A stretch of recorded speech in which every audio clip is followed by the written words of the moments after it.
The tendency to act on cognitive biases, like the ones we often see in decision-making, isn't limited to one specific area of life.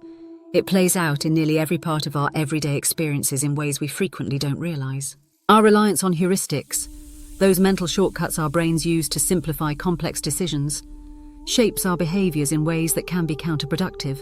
Just as we may instinctively believe that things that have gone too far in one direction must come to a sudden end, we carry the same bias into various aspects of our lives, prompting us to react prematurely or incorrectly when things feel too extreme.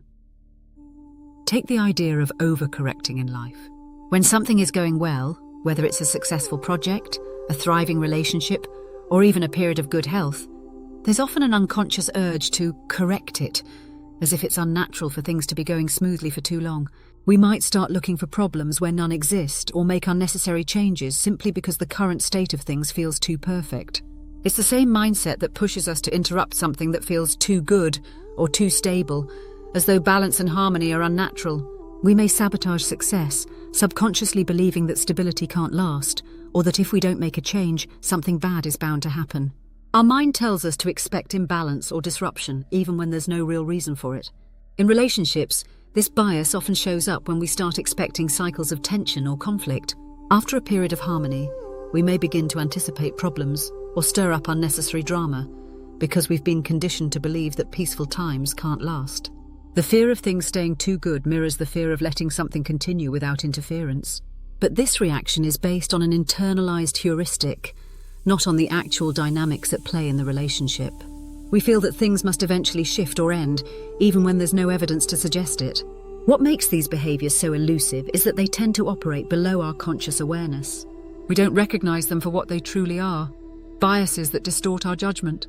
Instead, we think we're acting logically, making decisions that seem right based on past experiences or cultural expectations. But these impulses are really just the result of mental shortcuts that prevent us from fully assessing the present moment.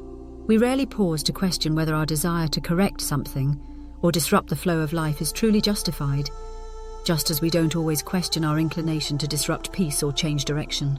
Our emotional responses shaped by these shortcuts feel right because they align with deeply ingrained beliefs that don't always match reality. In the end, we often don't realize how much our biases influence our decisions.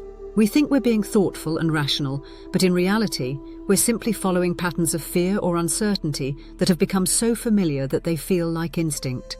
It's only with greater awareness and reflection that we might look back and see how these biases subtly shaped our actions, often leading us to make choices that didn't serve us. The real challenge lies in recognizing when our brains are taking shortcuts and learning how to navigate those biases in a way that helps us make better, more mindful decisions.